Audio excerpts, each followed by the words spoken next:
today I'm going to show you how to make a bunch of make-ahead snacks for kids, and we're going to make them slightly healthier to keep them full and satisfied and not just wanting to eat a million cookies. So I'm going to make homemade granola, which is super easy and really cheap. I'm going to make some muffins. We're going to do sourdough muffins. I'm going to use whole wheat flour today. I do have a grain mill, so I'm going to fresh mill it, but you could use store-bought flour or you could use all-purpose flour. I have both recipes I'll put in the description below, and you can find all these recipes in the description below. We're going to make breakfast cookies. I call them breakfast cookies, but really they're like cookies with less sugar, so they're a little bit healthier, and they have oats, and we're going to do some fresh mill wheat in it too. And I'm not going to do all whole wheat. I'm going to do half and half, which is a great, if you're like just starting to do whole wheat, that's a great way to do it, is do like half whole wheat, half all-purpose, kind of transition kids into it.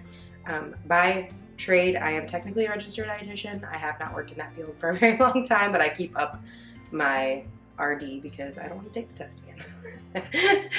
But I don't do that. I am a content creator at this point. I'm a blogger where I share healthy recipes. So let's get started making those recipes. So one thing I will say is for these recipes, I do have a large family, and so I double everything. I want to make a big batch of everything because it's less mess that I have to clean up. I don't have to keep making muffins if I just make a bunch at one time. So all these recipes will be doubled, but in the description on my website, they're all just single recipes. So if you don't have a large family and you don't need to make a million muffins, you don't have to. To start off, I am making a large batch of granola. I love granola, it's delicious. I love to add it to yogurt or to eat it as like a cereal, and it's a great and easy snack.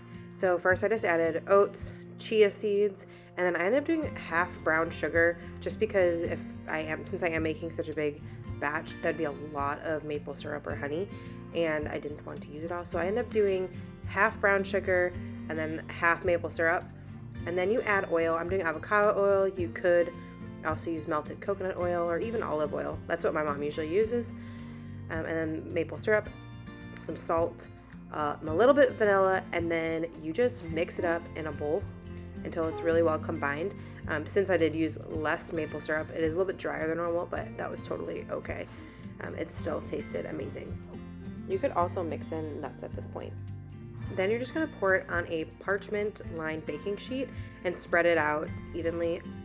And bake it at 325 for about 30 minutes, and you're going to want to mix it about halfway through.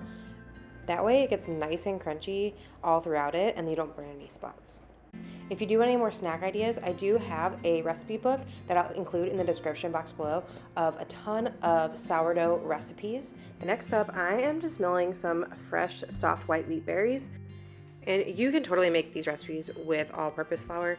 I just like to do the whole wheat flour just because it is more filling and more nutritious. It has more nutrients and vitamins and minerals, and it keeps them fuller longer. So we are starting off with whole wheat sourdough blueberry muffins, and it's really simple to make. So I just melted the butter, and then I'm going to add to a stand mixer the sugar and the butter, mix it up, add the eggs, sourdough starter, milk, vanilla extract, and then mix it up really well until it's completely combined. And then in a separate bowl, I am going to mix up the dry ingredients. So the whole wheat flour, baking soda, baking powder, and salt. Stir that up and then add it to the stand mixer until it is mixed together. You don't want to overmix it. Not gonna lie, I did not measure my blueberries one bit. I based it off of vibes, okay? And I wanted a lot of blueberries, so I added quite a few this time around. My kids absolutely love these muffins, and they say that they're like the best muffins ever, which I feel pretty good about since they are whole wheat and you can not even really tell. So this is more like a master muffin recipe. You can add whatever ingredients you want to. You could do chocolate chips, you could do blackberries, you could probably do apple chunks, or even nuts. You can pretty much add whatever you want to it, and it will probably turn out good. I can't guarantee it.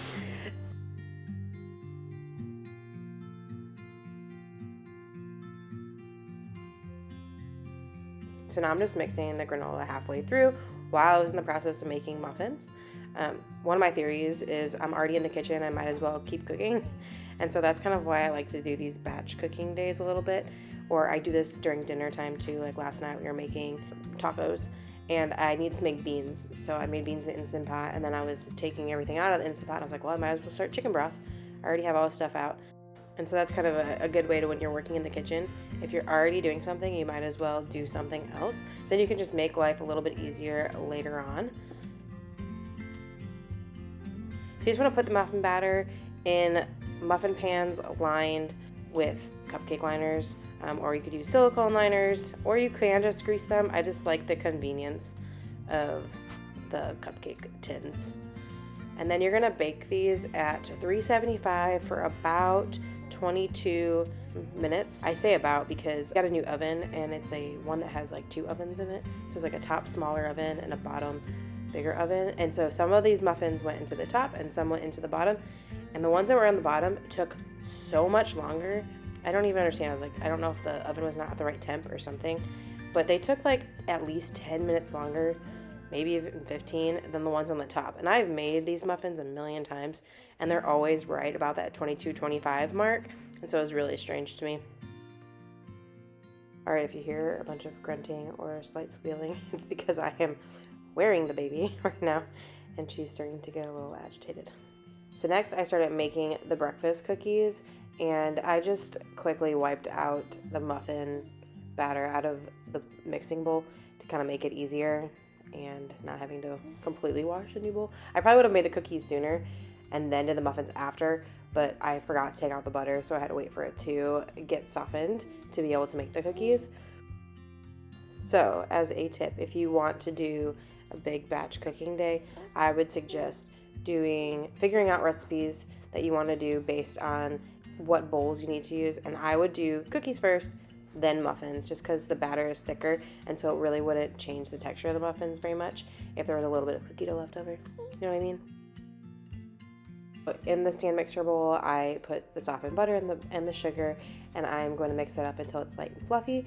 And then you add the sourdough starter and the maple syrup and eggs. And then in another bowl, I'm mixing up the dry ingredients, which include, I did all-purpose flour, whole wheat flour, and oats, baking soda, baking powder, salt, and some cinnamon, just to give it a little bit of warmth. Then whisk it up really well.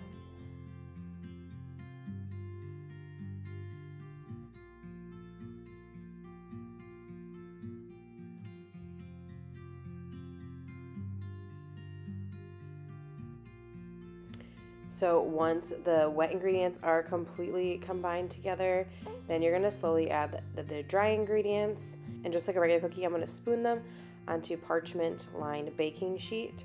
I like to use an ice cream scoop, and I don't even pat them down or anything. I just leave them kind of puffed up. And these kind of like really remind me of almost like a granola bar. I feel like it's more like a granola bar, and you could even add more nuts and stuff in it to give it more protein and be more like a granola bar texture. But I'm allergic to nuts, so I don't tend to add them to recipes. And then once again, usually I do blueberries, but since I already did the blueberry muffins and I used all the blueberries and I didn't want to go to my freezer, I end up doing chocolate chip, and I think the kids like that more because it's chocolate. But I just did chocolate chip, and once again, I did not measure when I added them. I did it based on feelings, and I felt like I needed a lot of chocolate chips.